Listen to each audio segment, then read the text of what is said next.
السلام علیکم ورحمۃ اللہ وبرکاتہ نحمدہ ونصلی علی رسولہ الکریم اما بعد فقد قال اللہ تبارک وتعالی قل هو اللہ احد اللہ الصمد لم یلد ولم یولد ولم یکن لہ کفوا احد صدق اللہ العظیم۔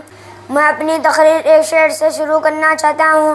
تیرا نام کتنا ہے مختصر، تیرا نام کتنا ہے مختصر، تیرا ذکر کتنا ہے طویل ہے، اور تیری یاد دل کی میری دوا، تیرا نام روح کی ہے شفا، اور تیری یاد دل کی میری دوا، تیرا نام روح کی ہے شفا، تیرا بھولنا میری موت ہے، تیرا ذکر حاصل طور ہے۔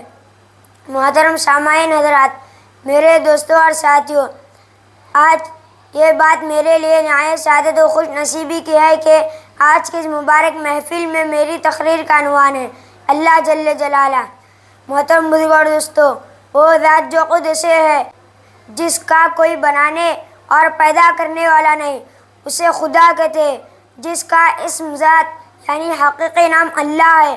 اللہ ایک ہے، اکیلا ہے، تنہا ہے، واحد ہے، احد ہے، لم یلد ولم یولد ہے، اس کا کوئی شریک نہیں، سہیم نہیں، ساجی نہیں، نہ اس کی کوئی مثال ہے اور نہ ہی اس جیسا کوئی دوسرا۔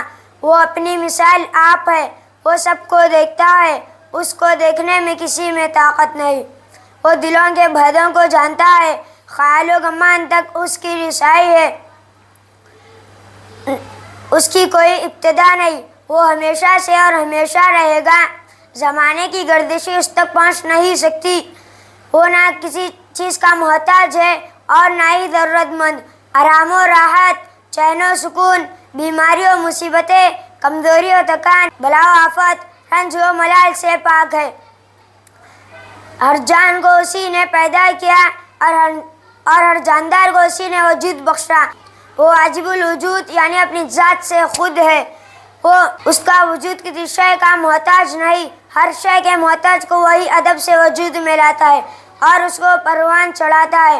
اس کا ہر وجود اپنی بقا میں اسی کا محتاج ہے۔ وہ جب کن کہتا ہے تو ہو جاتا ہے اور لا کہتا ہے تو مٹ جاتا ہے۔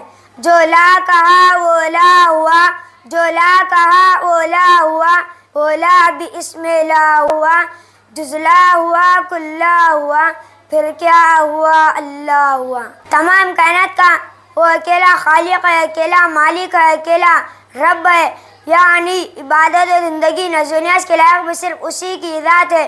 وہ عظیم و قدرتوں والا ہے، تمام کائنات اسی کی مٹھی میں ہے، ہواؤں پر اسی کا حکم چلتا ہے، دریاؤں پر اسی کا حکم چلتا ہے، خشکی و تری میں اسی کا حکم نافذ ہے، بارش اسی کے حکم سے برستی ہے، بادل اسی کے حکم سے اڑتے اور چلتے ہیں، سیلاب و طغیانیاں، آندھیاں و زلزلے اسی کے خیر سے آتے ہیں، وہ بہائیں اسی کے غصے سے پھوٹتی ہے، آفتیں اسی کی ناراضگی سے اترتی ہے، موسم اسی کے حکم کا محتاج ہے، گرمی اور سردی اسی کے منشا سے گھٹتی اور بڑھتی ہے، اناج وہی اگاتا ہے، پھلوں میں رس وہی بھرتا ہے، پھولوں میں خوشبو وہی ڈالتا ہے۔ گلستہ میں جا کر ہر ایک گل کو دیکھا، گلستہ میں جا کر ہر ایک گل کو دیکھا، اسی کی ہے رنگت اور اسی کی بو ہے۔ چاند سورج اسی کے پابند ہے، سورج کو روشن کیا، چاند کو چاندنی دی، تاروں کو تابانی بخشی۔ ہمارا وجود بڑھنے اور گھٹنے میں، بقا اور فنا میں، صحت و بیماری اسی کے محتاج ہے، ہماری سانس اسی کے حکم سے چلتی ہے، ہمارے رگوں میں جو دوڑنے والا خون کا قطرہ اسی نے بنایا ہے، ان قطروں سے ہمارے سارے بدن میں گردش کرتا ہے، سنتے آئے سناتے ہیں، صدا سے پہلے ہمارے دلوں میں خیال آنے سے پہلے وہ جان جاتا ہے، ہمارے سارے بدن کا انظام وہ کار طریقے سے چلاتا ہے۔ آنکھوں کو بصارت کی نعمت کس نے دی، کانوں کو شنوائی کی طاقت کس نے دی، ناک کو سونگھنے کی صلاحیت کس نے دی، ہونٹوں کو نرمی کس نے بخشی، آنکھوں پر خوبصورت پلکیں کس نے سجائے۔ اللہ اللہ اور الحمدللہ، یہ تمام تعریفوں کا حقدار اللہ ہے۔ اہل دنیا کہتے ہیں کہ جہان ہے تو جہان ہے، مگر اہل ایمان کہتے ہیں رب ہے تو سب ہے، اللہ سے تعلق ہے تو سب کچھ ہے۔ اگر اسی سے کٹ گئے اور اسی کو بھول گئے تو ہم کہیں گے نہیں، کچھ بھی نہیں۔